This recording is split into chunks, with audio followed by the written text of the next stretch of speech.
Saúde os irmãos com a paz do Senhor Jesus. Presbítero Alexandre trazendo uma mensagem do céu ao teu coração. Hoje nós vamos estar falando sobre a divindade do Espírito Santo. O Espírito de Deus me fez e a inspiração do Todo-Poderoso me deu vida. Jó 33, versículo 4. O Espírito Santo é Deus na vida do crente. Identificar o Espírito de Deus como divindade, ter convicção que Deus está no crente pelo seu Espírito, não sendo possível negá-lo. Salmo 139, versículo 7 nos diz: Para onde me irei do teu Espírito? Ou para onde fugirei da tua face? Lucas 1,35. E respondendo o anjo disse-lhes: Descerá sobre ti o Espírito Santo, e a virtude do Altíssimo te cobrirá com a sua sombra, em Romanos 15:19, pelo poder dos sinais e prodígios na virtude do Espírito de Deus.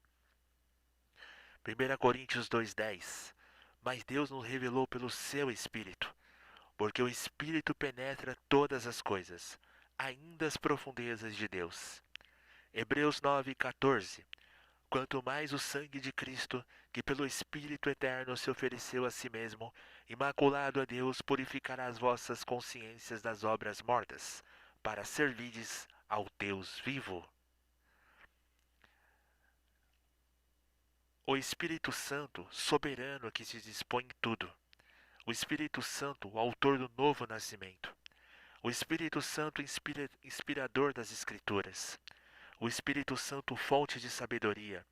O Espírito Santo, fonte de poder, e o Espírito Santo vivifica. A mensagem de poder sobre a divindade do Espírito Santo. O Espírito Santo é a terceira pessoa da deidade, divindade. Sem ele, não poderia haver trindade. Em Mateus 28:19, encontramos na fórmula de batismo dada por Jesus as seguintes palavras: batizando-as em nome do Pai, do Filho e do Espírito Santo. E não disse Jesus nos nomes, porque os três estão unidos pelo mesmo laço. Nessa nossa mensagem vamos conhecer de perto aquele que é eterno em Hebreus 9:14, onipresente em Salmo 139:7 e onipotente em Lucas 1:35. E onisciente em 1 Coríntios 2:10, e como Deus que exerce controle absoluto sobre aqueles que obedecem à palavra de Deus. O Espírito Santo é Deus.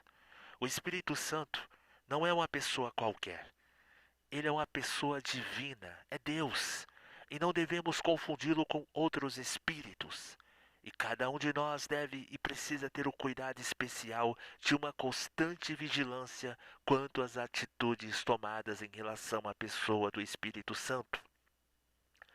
Nomes divinos lhe são atribuídos. Ele é chamado Deus em Atos 5:3, versículo 4. Senhor em Isaías 11:2. Senhor Jeová em Isaías 61. O Espírito de Cristo em Romanos 8:9. O Espírito de Jesus Cristo em Filipenses 1:19. Atributos divinos lhe são atribuídos. É o Espírito Santo que proporciona vida. Sua presença, seu poder e conhecimento é total. A santidade lhe é atribuída e também a justiça, a pureza e a verdade. Obras divinas são por ele realizadas. A criação, transmissão de vida e a autoria da profecia divina. Sua pessoa é associada à do Pai e do Filho. Na grande comissão, em Mateus 28:19, na administração da igreja em 1 Coríntios 2, do 4 ao 6 e na bênção apostólica em 2 Coríntios 13:13. O Espírito Santo deve ser distinguido dos demais espíritos. Nós já vimos que o Espírito Santo é Deus e que sua pessoa não pode ser confundida com o espírito dos anjos celestiais, dos anjos infernais ou com os espíritos dos homens. O Espírito Santo é o executivo da divindade, operando em todas as esferas, tanto físicas como morais.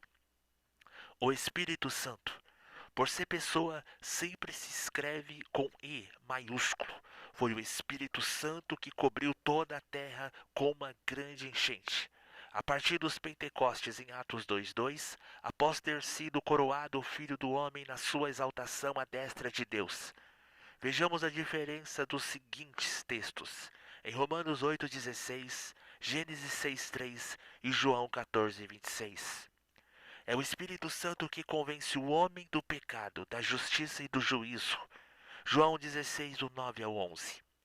O Espírito do homem.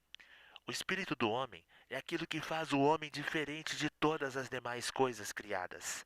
É dotado de vida humana, inteligência, em distinção da vida animal. Os animais têm alma e não têm espírito. Feliz é o crente que abriga o Espírito de Deus em seu espírito, em Romanos 8,16, tomando centro de adoração, oração, cântico e bênção. O Espírito dos anjos. Os anjos são seres criados e descritos como espíritos dotados com capacidade para se movimentarem com rapidez incrível e não limitados às condições físicas ou naturais. Os anjos celestiais, em Lucas 2,13, são obedientes, referentes, sábios, santos e servos de Deus. Os espíritos maus são os que livremente seguiram a Satanás, sendo lançados fora do céu. Em João 8,44, 2 Pedro 2,4 e Judas 6. A palavra do Senhor nos diz: refutações à não existência do Espírito Santo. Já temos visto que o Espírito Santo tem personalidade, pois é dotado de inteligência, vontade e sentimento. Como pode o nécio dizer em seu coração não há Deus, se Deus é Espírito? João 4:24. Se o Espírito Santo de Deus não fosse Deus, não haveria nada, porque tudo foi criado pelo mover do Espírito de Deus. Gênesis 1:2. Não haveria nosso Senhor Jesus, pois foi ele gerado pelo Espírito Santo. Mateus 1:20 e Lucas 1:35. Não haveria, não haveria salvação em Mateus 1:20. Ressurreição e vida eterna em Romanos 8:11. Nem a Bíblia e nem a humanidade. E muitos querem tirar o Espírito Santo das páginas da Bíblia Sagrada. Se assim o fizermos, quantas páginas sobrarão? É impossível afirmar a existência do Pai e do Filho sem a pessoa do Espírito Santo. João 16:13, versículo 14. Porque aquele que nega a pessoa do Espírito Santo, nega também o Pai e o Filho. Substituir Deus no culto e na vida prática pode significar envolver-se com práticas negativas de experiências espirituais, enfraquecimento e anulação da operação da pessoa do Espírito Santo na vida do crente. Essa é a palavra que Deus colocou ao meu coração para você.